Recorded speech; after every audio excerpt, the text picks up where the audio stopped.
Okay. Um, for everybody who's here, and I guess other people will be coming in, please let them know. First of all, Billy won't be here tonight, and Mr. Keith Sanders is going to take your class and give y'all a lesson because Billy really did not want to say to y'all it's canceled. So he really worked hard, even though he's sick, and trying to find someone that could fill the class, and Keith stepped up. So that's wonderful, and we thank him. But the other thing is, I just wanted to let everybody here probably already knows, but anybody out there on the Facebook that's listening, if you haven't had the opportunity to give to the Christmas Staff Fund, on Friday I will be preparing that, so after Friday it's kind of over with. So you got till Friday to do it. And also, too, if you haven't emptied out your mailbox that's around in the adult wing, please do, because the Christmas cards are really filling up and it needs to be emptied. And so everybody, if you're in that book or somebody new, you will have Christmas cards. So I thank you, and Keith, come on and do it, and I will go help clean the kitchen. We're not going to do the regular Bible study. I'm just going to share my testimony and some stuff that's happened in my life. I was pulling out my driveway, just put it in drive, and my phone rings, and it was Billy saying, "I need help." I said, "What's your car broke down?" He said, "No, I can't go." He's kind of hoarse and all that, and says, "I need somebody to fill in." And anyway, I've always tried to be available when the Lord put something in front of me, and so this is just an opportunity. So if I can, Art, would you mind praying for me, please? Lord, thank you for giving us a place to gather. Thank you for letting Keith take, Lord, come before us and all, and have our Bible study tonight. Be with Billy and all those others that are sick, and be with the ones that have lost loved ones, Lord. Just be with everybody here and those that and all that are not here. Pray all of our prayers to you in Jesus Christ's name, and ask for your will to be done, Lord. Amen. Okay, thank you, Art. So my name's Keith Sanders. I started going here January of this year. Haven't even been a year yet. And I did give my testimony, a real abbreviated version. I think about February or March, we had something going on, and a couple of people were sharing, so I did. But I'll go back a little earlier than that. I grew up in Mobile, and I was about, I guess, probably 7 years old. And we had, and I don't remember all the details because, like I said, I was 7. We had 2 girls that I think were from Huntington. I'm not sure, but anyway, they were volunteering for the summer to work at Forest Hill Methodist Church with the kids and all. And I remember, them being in the Sunday school class and probably Bible study, not vacation Bible school or something like that. And I don't even remember their names now. But when they left, they did something that impressed me to this day. They donated a new cross, in gold. Well, I'm sure it wasn't pure gold, but anyway, they donated that to the church. And it just, to this day, it impressed me that people get so moved by their church, by what their church is doing, just wanting to bless the church or whatever, and would do something like that. And I said, that's something I want to do. And as an adult, I've had a few occasions where I've been able to, buy hymnals or, buy a pew or pay for carpet or make donations to this cause or that cause. And it's really a blessing to do such a thing. I know we've all donated, or most people have donated to refurbishing of the sanctuary, where we're going to get new cushions and carpet and paint everything. So, there's an opportunity there for us to do such a thing if you haven't done it yet. But anyway, I'll start with my testimony, and this is going to be a little shocking probably. I grew up in the Methodist Church. My dad was a very strong Christian. He probably held every role that you could hold administratively. My mother was a real quiet type. She taught Sunday school to the preschoolers. She was a babysitter during church. But I guess I was about 12, and we got a new minister named Jim Griffin. And anyway, he came to Forest Hill. Forest Hill met in a little, well, sanctuary about this size, maybe a little smaller. And but they were growing, and they were just adding on a new basement. They're going to make that the sanctuary for a couple of years, and then go upstairs, build a more formal sanctuary.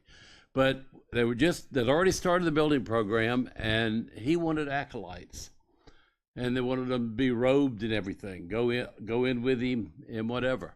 Well, I was 12 years old. I was right in that acolyte, area there. So me and about 4 of my friends all volunteered to be acolytes, and there were 2 of us each Sunday. So we put on our robes and whatever, and we weren't doing stuff.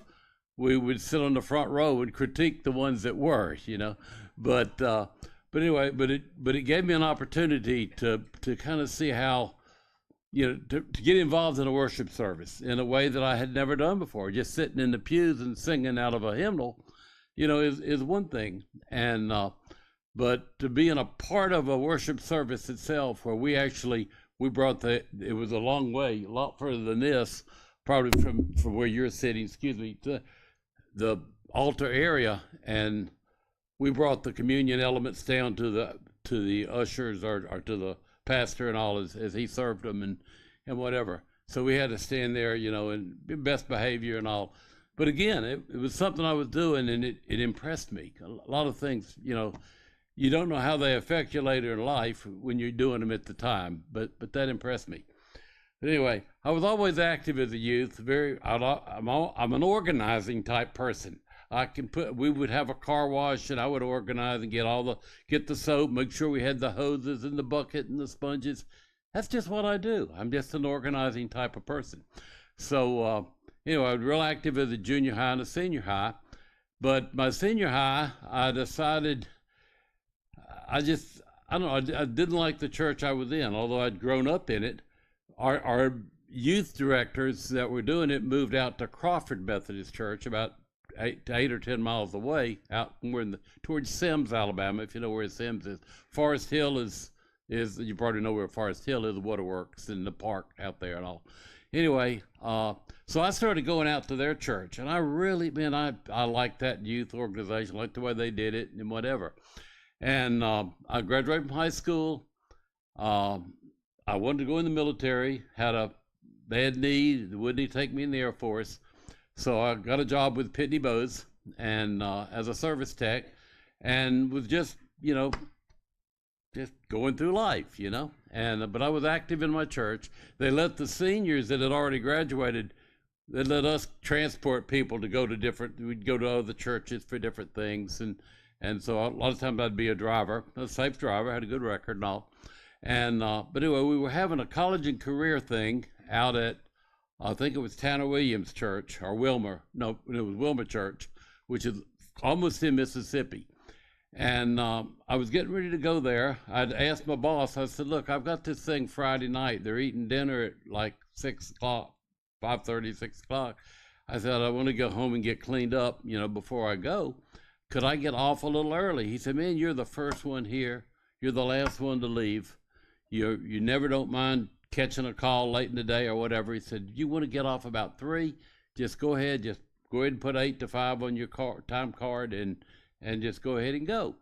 So I went home, I showered, and I had a 68 Pontiac Tempest. It was the first car I'd ever had that had seat belts. I had an old Volkswagen before that. Well, our driveway, we had just a gravel driveway. We parked around in back, and so I got in the car. I had about 20 minutes to go about 12 miles, and I went to back out, and we were the third house off of Highway 98, which is called Moffett Road.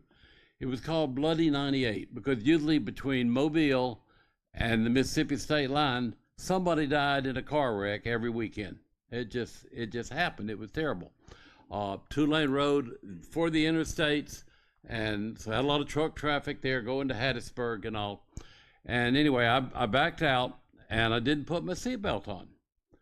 And it wasn't a fine against it or anything at that time. So anyway, I put it in first gear, and I started rolling forward. And just as I came around the corner of the house, this voice said to me, "Fasten your seatbelt." And I didn't pay any attention to it. Went about 10 feet and it said, "Fasten your seatbelt." And I could do nothing but stop. Just pushed the clutch in, found the seatbelt, hooked it, let the clutch out, turn right. But just as I got to the corner, about from here to the booth in the back there, this car came around from the left, took up both lanes, doing about 30 miles an hour, making the curve. And had I been 2-3 seconds close to that intersection, he would either hit me head on or hit me in the driver's door, which both would have probably, been fatal, especially the door. And man, it shook me up. And, I stopped at I went on by and I pulled up to 98, and I looked and let a few cars go by, 5 o'clock, and anyway, I started out to Wilmer, and I thought about it the whole way out there, that, my life was that far from being totally over. And that, I wasn't anywhere near what I hoped to become or be or what. Yeah, you don't even know at 19, But anyway, I thought about it all the way out there. And I got under conviction on the way there. And when I got there, I pulled in the parking lot. They were all in the fellowship hall eating, probably spaghetti, and I slipped into the church and went down to the altar, and I got right with God. Because I knew I needed to. I knew I had to. And it was such a relief, It was such a relief. I remember, that night I was telling my mom and dad about it when I came home. Not about the conversion part, but how close it was to a wreck. She said, "You could have been killed." I said, "Yeah, Mom, I know." I said, "I'm gonna wear my seatbelt from now on." But I said, I'm gonna be a better person too. Not that I was ever that bad, but anyway, I've as an adult, I guess my walk with Christ has been a lot like everybody else. That you're on some peaks and you get in some valleys and whatever, just living life, raising kids, changing jobs and what have you. But I guess I was about 35. I lost my father to cancer, and but I did get to pray with him. And we recited the 23rd Psalms and Lord's Prayer and some other stuff, and just before he passed away, and it just it really blessed me to be able to do that, because I've had it happen twice. Gail's brother passed away to cancer, and I got to pray with him right at the very end. But if you ever get an opportunity, no matter how inept you feel, do it, because God will put in your voice the things that you need to say. Don't worry about it. God will take care of it if you do it in the right spirit. But anyway, when my dad died, I had joined I've always kind of, after my conversion, felt a little led into the ministry, not to the point that, go into the ministry, but just a little bit led to serve. And Collier Martin was running the lay speakers program here within our Pensacola district, and I'd met him on an occasion or two. So when they were asking if anybody want to sign up for that, I signed up for it, and we went through some trainings and whatever, and for about 6 months. And anyway, I became a certified lay speaker in the Methodist Church, and got an opportunity to probably do half a dozen or so pulpit fills, usually on short notice. But I think the largest church I served was Pine Forest one Sunday. But it was really a blessing to do that. And but anyway, I said, just open doors for me, God. Show me things that I can do, some way that I can serve you. And and a lot of times we know we're going to get tested, and I'll tell you about something happened. It's actually happened before that. I probably should have said it before the lay speaker thing, but I had left Pitney Bowes and I had started my own little mailing service, and through a printer, a friend of mine named Andy Guarini, and he had, where anybody in long-term Pensacola know where Melanie Bake Shop used to be on Old Palafox, just south of Brent Lane.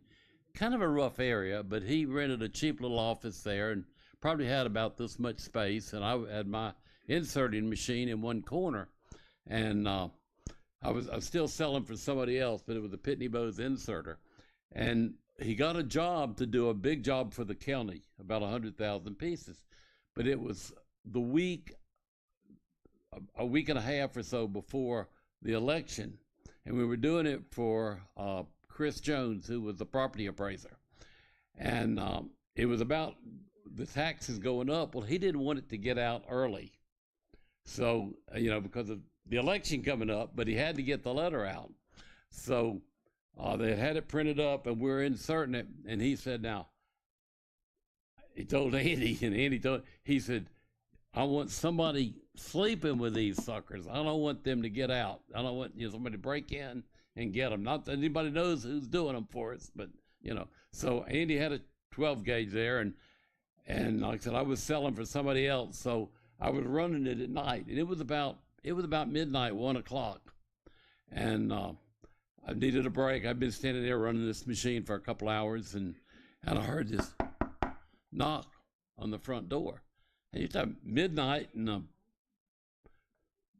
kind of a rough area, I looked out the window, and there was a guy there, beard, and shaggy hair, and rough clothes, and no, and I turned the light off, and I went back into the inserter, and do it to the least of one of these, you've done it unto me. And that verse all of a sudden started laying on me, And about 15 seconds later, I said, I got to go open the door. I've got some food in here. I'll give him, open the door. And I looked, you could see, it was a little storefront area. You could see a couple of 100 yards, and there was nobody there. And I was wondering, did I just get tested? Did God just test me to see how I would respond? But it opened a door. It said, next time you have an opportunity, you take it. Don't let opportunities get by. So anyway, like I said, I could do nothing about that. That opportunity was gone. But since then, I've tried and noticed other opportunities. I was coming back from Panama City one night, and I just got on the interstate, and there was a guy hitchhiking. Don't remember what he looked like or anything, but I got past him, and I said, I'm just going all the way to Pensacola. I probably should have given him Lord, you put another hitchhiker in front of me, I'll pick him up. I topped the hill. I don't know how he had walked a mile down the road or so. There was a young boy there hitchhiking. So I pulled over in my van, and I picked him up. He had run away. I found out later, but anyway, he didn't want to tell me a lot, but he loosened up after I fed him. We stopped at a Waffle House and ate. He had run away from home in California. He was actually about 23 years old. He looked about 17 or 18. But anyway, I took him down to Waterfront Mission to spend the night. But I did talk to him, and I got his phone number for his mother, and I called his mother that night in California and said, I think his name was Jason. I said, I met a boy named Jason on the interstate today, and I said, I gave him a ride to Pensacola. He's got a good night. And she said, I'm his mother, And I said, anyway, he's okay. I said, but is there anything I can do to help him?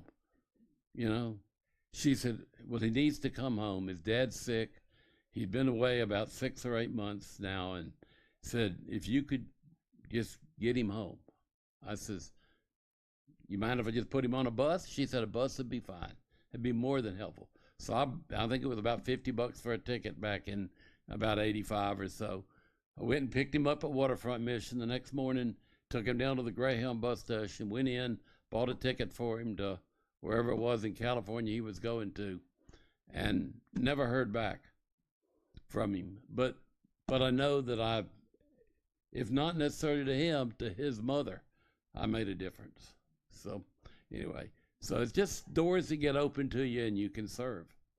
Tell you another, same van, I was coming back from Mobile one afternoon, and if in the summertime there's a lot of broken down vehicles between here and Mobile, the heat, like July and all that. So, well, I saw a van up ahead, and there were a bunch of kids outside.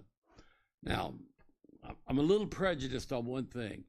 I said, if those are Methodists, I'm going to stop. But if they're a bunch of Baptist kids, I'm not going to.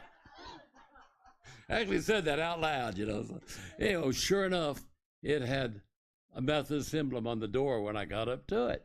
So I pulled in and I backed up, And the boy's name, the guy that was driving was an attorney, but he was their youth, senior high, I guess, youth director for him, MYF director.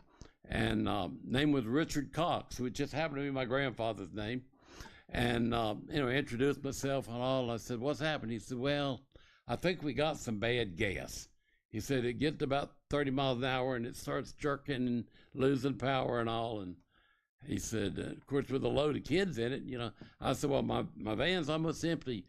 Let's put them in there and I'll get you to Pensacola. I know where a service station is. It's got a tech on service, so on duty. So sure enough, we got down to 29 and got off, and he parked there, and he told them, and they said, well, we'll pull the strainer out of the tank or something and see what's wrong with you. And that's what it was. It was water in their gas. But we loaded them all up, took them up to used to be, I think, Orion Steakhouse up on 9 Mile Road. And we stopped there. They all ate. They were going to Panama City for the weekend. And this was either Thursday or Friday evening. I don't remember which. Anyway, he was going to pick the van up. They said he'd be finished with it in like 2.5 hours. So I dropped him off there and gave him my address and all where I lived, drew him a map. Took the kids and his wife, drove, put them all in my van, drove them to Panama City, gave him a key to my house, told him which the spare bedroom was, took the kids, dropped them off in Panama City. He came the next day, caught up with him. He slept till 6 or 7 o'clock, because they'd got up real early that morning driving. But I came back. But the rewarding thing was, about a week and a half later, I got like 7 letters, one thank you note from each one of the kids, thanking me for going out of the way and giving them a ride to Panama City so that they could have their weekend retreat. But, had I not stopped, had I not had that opportunity presented right in front of me, I wouldn't have been able to serve in that capacity. So I retired in at about 67. I owned that mailing business ended up growing, and we did all the credit unions, 13 credit unions in the Panhandle here, along with a bunch of county mailings and some other junk mail, political mail and all. But the main income was from doing the credit union statements. And we did about $250,000 every month. I mean, I was the largest mailer from New Orleans to Jacksonville for probably about 10 years. The capacities that we had, and what we mailed about 4 million to 6 million every year. But anyway, when I retired, I was looking for something. I'm not a golfer. Don't play tennis. I like to work on antique cars, but I was looking at something new to do, and I'd gotten a little interested in the bed and breakfast business. So anyway, I happened to be going to a car show with a friend of mine from Gulf Breeze. We both had our MGs on our trailers, and the car show was in Stanton, Virginia, about 150 miles this side of DC. So we spent the night, I think, in Sweetwater, then drove on up the next day. And about a 3-day show, we were coming back Sunday, and he was diabetic. He needed to eat about 5, how diabetics are. And so we looked for a spot, and I was going to need gas before we got to Bristol. And we're about 19 miles north of Bristol, and there's a truck stop there. And so I said, I talked to him on the phone, I said, Ralph, how about us pull off here? I said, we can eat. It's about 4:45. I said, we can eat, gas up, and then we can get on down to Sweetwater by about 9 o'clock. It sounds like a plan, So anyway, we pulled in. Well, their 5 o'clock cook was running late. He hadn't got there yet. So sitting there drinking a tea, I went and got one of the real estate books. And I'm thumbing through it, and about the third page over, here's a 7,300 square foot house on 5 acres of land, had like 5 outbuildings, and it was almost a mile high up in the Appalachians. And it was 12 miles off the interstate. And the price was very nice. I mean, compared to something here, it was half of what it would have been here. It had been, the man that owned it had passed away. He thought Y2K, the world was going to come to an end, and he wanted a place that he had 3 kids that didn't get along, I found out. But anyway, the 3 kids ended up with the house. Well, they wouldn't keep insurance on it unless you spent at least 1 weekend a month in the house. Well, all 3 of them worked, and one was in D.C. and Richmond. I don't know where the third one was, but up in that area. And we're talking about southern Virginia, about 30 miles north of Bristol on 81 there. So anyway, I looked at it, and I called the real estate agent, of course, got an answering machine. It was Sunday afternoon, and got down to Sweetwater, and he called me back just before we got down there. And he agreed to send me pictures, because there was not much pictures in the magazine. Well, he sent me pictures that just knocked my socks off. I wanted to turn around the next day and go back up the Chahowie and White Top Mountain and see this place. But my mother was about 92, so I came on down here and corresponded for about a week. And I had another car show up there, so I talked a friend of mine into going back up there with me. And so we went to the car show, which was in Dillard, and then went on up there. And he says, well, if you don't buy it, I'm going to buy it, because this is a great investment. So I says, okay, well, I may just do it. So I bought this 7,300 square foot, 8-bedroom house, had 9 bathrooms, had 3 kitchens, had a commercial kitchen up there, twice as big as what we got here. I got into the bed and breakfast business there within about 90 days. My first guest was at Thanksgiving. This was the 15th of September that I closed on it. Okay, well, but do it. So it's real funny. Again, another door being opened and an opportunity to serve. I've had some medical issues with my heart since about 97, 98. I've got a pacemaker now, and I've had about 6 heart surgeries, but most of them cath type, not open heart. But anyway, I have a lot of atrial fibrillation. What the problem is, anyway.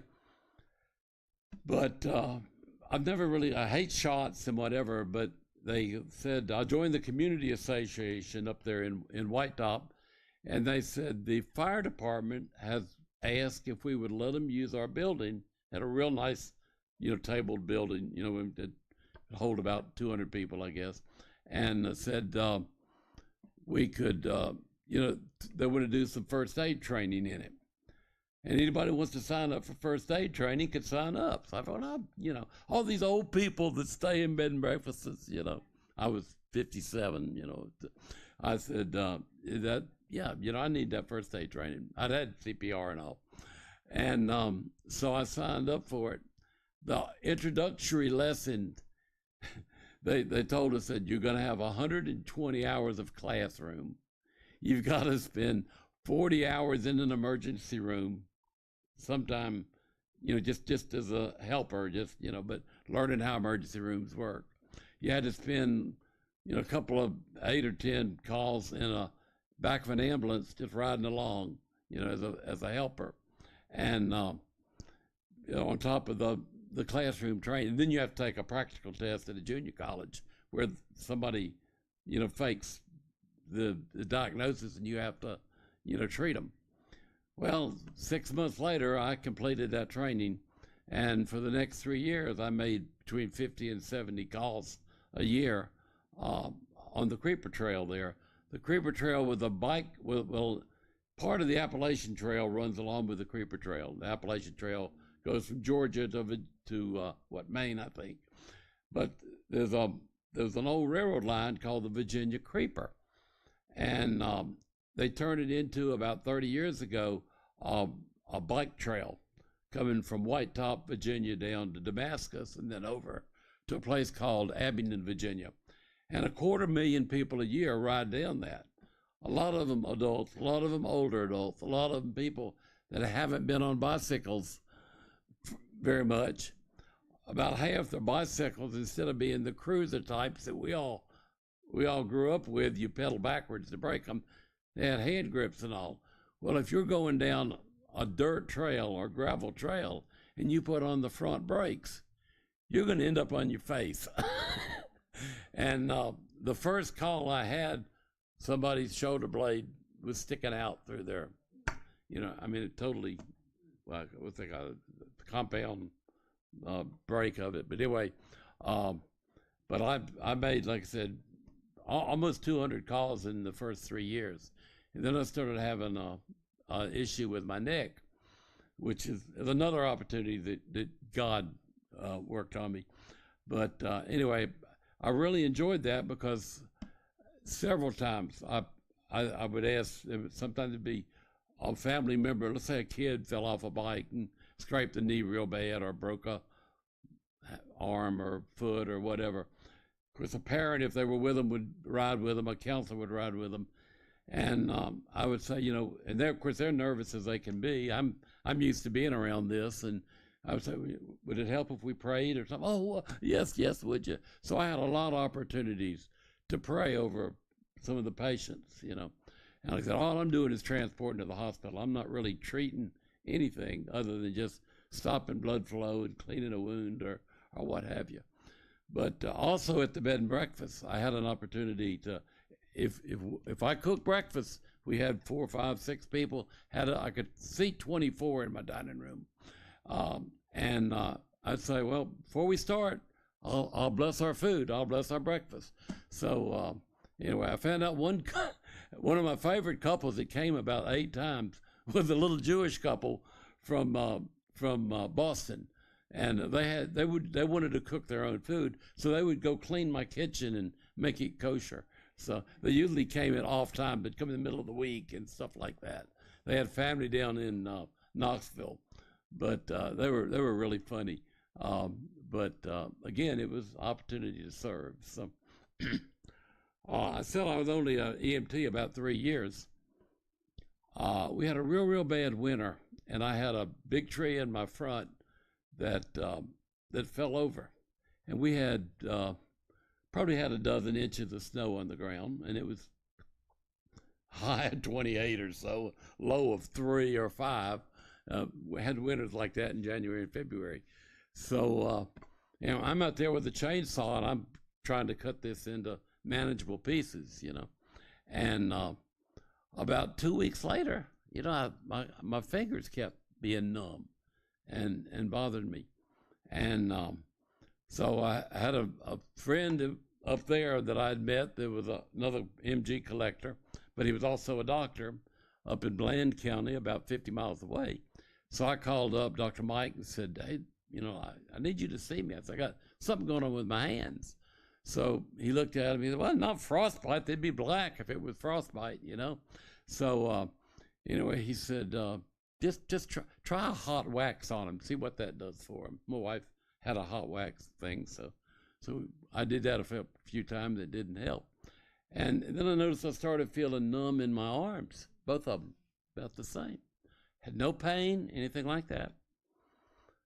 Within a month, I was beginning to have tingling in my toes and my feet, my legs down. And I was having a little bit of difficulty walking. It was wintertime. Well, it started, I really started noticing like in May. By September or so, it started affecting me pretty much. And but I didn't have many guests after the 1st of October because of the weather and school, and that type of thing. So basically, we didn't really advertise October through till the 1st of May. So it was just there. And so I went back to Mike. Said, Mike, I'm not getting any better on this. I said, now it's not it. So doing my legs. So he sent me for a nerve conduction study on my arms that didn't show anything. And I started having this, ever been sunburned? And you know how as long as you don't touch it, it's okay, but you scratch it a little bit, and then you got to scratch it more, and then you got to scratch it more. Well, I was having that, I remember. Well, he got to looking up, and he said, that's something called MS Hugs. And it's part of multiple sclerosis,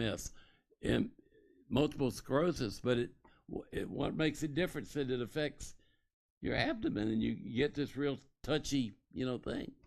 And he said, but you lost your finger control. I was dropping food occasionally, having a hard time even signing a check, flipping a hamburger or flipping an egg or whatever. And so he started treating me for multiple sclerosis. And I had like 9 out of 11 symptoms for multiple sclerosis. And I'd had a couple of friends, male and female. It's slower in females than it is in males, but males generally don't live at about 3 years once they get it.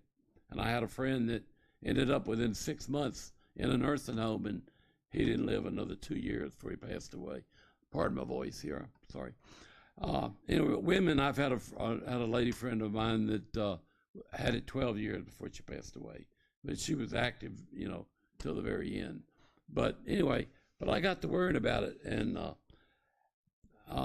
anyway, I had, Gail and I were dating, and she was up at the Bluefield Methodist Church. And I went to a little country church right there near the lodge. And so, on Sunday mornings, like I said, after October, I didn't have guests. I was going up with her, and I'd gotten in the men's club and all. And the pastor there, Ray Amos, great pastor, great. Not the best preacher in the world, but a wonderful pastor. And there's a difference. And, have a good one here in Tony also. But anyway, he was at the morning thing. It happened to be the morning of our men's club. And I forget who the program was, but I says, yeah, I want to say something, and I'm getting up and I'm walking like this, that's all I can do. And he said, I said, I need prayer. I said, and told him, I have nine of the 11 symptoms that are in the book for this MS Hugs. And I said, I just, they haven't been able to diagnose. I did an MRI, but they really can find it from after you've passed. They can check the brain cells or something, and it shows up lesions or something. But anyway, sometimes they can spot them. But anyway, and Ray, the pastor, was there that morning. So that after church, he said, "Y'all going to be here for evening service?" I said, "Yeah." He says, "Well, how about we anoint you with oil?" I said, "I love it.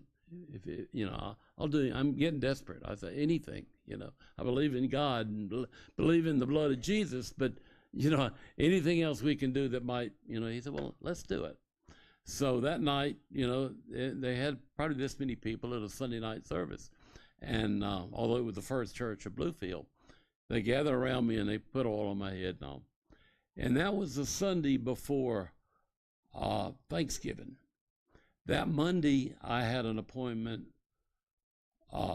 with the neurologist in not my regular family doctor, Mike, that I was talking about, but a neurologist. He had seen me about 3 months before, and I was still pretty active. Well, anyway, I come in there, and like I said, I'm kind of like this, and it was, like I said, the Monday before Thanksgiving. It was supposed to have like a 6-inch snow that afternoon and evening, real low temperatures. So I lived about 35 miles away from Bristol, which is where the hospital was. But anyway, he he says, well, I'll tell you what we need to do. He said, we need to do a nerve conduction on your legs. We need to do a spinal tap, and we need to do an MRI. He said, the spinal tap fluid will confirm it. He said, but after you have a spinal tap done, you have to lay still for like 6 hours. So we'll try to schedule the other two things first. So he leaves me with his nurse to schedule them. And anyway, she calls the nerve conduction place, and they said, oh, yeah, tomorrow at 11 or something. I don't remember. Never got to it. But anyway, I think they could do the spinal tap, but they're going to have to put me in the hospital for that. So they're going to do the MRI next. So she says, well, I could probably do him like in 2 days, like Tuesday afternoon or maybe Wednesday morning. And she said, oh, hold just a minute, I got another call. And she said, that was somebody just calling to cancel. They were on the way here and they had a car wreck in the snow. They can't make it. If he can come right now, we can do his MRI. Open door, right? I went down there, and like I said, I had no pain of any kind, just this numbness and dropping stuff. They did the MRI, and she said, the doctor's on the phone. I just sent it to him. They can do all that stuff electronically, even good in 2011. And he said, you got a surgeon? I said, what'd you find? He said, you've got your C5 and 6 are like this on your neck. He said, your spinal cord should be about the size of a number 2 pencil. Yours is as thick as a lead in a number 2 pencil. He said, you need immediate surgery for this. And I said, I don't have any pain. Shouldn't I have neck pain or shooting pain or something? Yeah, you should, but you don't. He said, anyway, I know a Dr. Brown. He's in the complex building, kind of like West Florida, right next to the hospital. He said, I'll call him, get him to see you. So I got there, and I go in, and he comes in, and he had looked at the x-rays, and he looked in, and, where's your wheelchair? He said, I don't know how you're walking like that. I said, well, I am having a lot of difficulty, kind of laughed. Anyway, they immediately put me in a neck brace, put me in the hospital, and did surgery on me at 5 o'clock the next morning. And they put, like 6 screws and little plates or whatever. It went through the front. And anyway, I was up that afternoon walking the halls pushing a walker.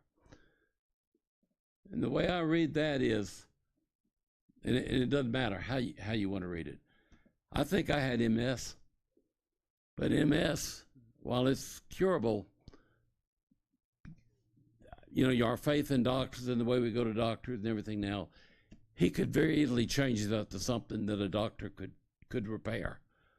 And either if not, I got cured from whatever it was, and I owe that to the glory of God, because had I done nothing, I'd probably been paralyzed from my neck down, and never known what it was or whatever. But anyway, so through the grace of God, I'm here. So anyway, I haven't quite taken up the whole hour, but I said you probably know more about me than you ever wanted to know. But I do want to say this. I met with Tony a couple of times before when I was visiting the church, and very impressed with him, very impressed with the church. I love the way the lay people take control of this church and lead programs, like Billy leading this and Sandra doing different things and whatever. I mean, the preacher not even showing up till 9:30. I've never seen that in a church. They had the faith and the talent of young people, lay people that could do that, something like that, serve the Lord in that capacity. So I congratulate y'all for developing this church in that manner and for doing such a great job. And I thank you for letting me a part of it for the last year. and I plan on being here for a long time. All right. Okay. I'll close this in prayer. Lord, we're sorry that Billy couldn't be with us tonight, but it gave me an opportunity to share my story, Lord, and I just bless you for allowing that to happen, and just thank you so much.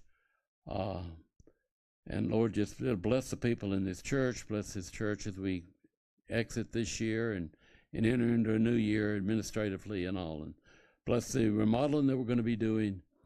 And Lord, just ask these things in thy gracious name. Amen. All right. Thank you.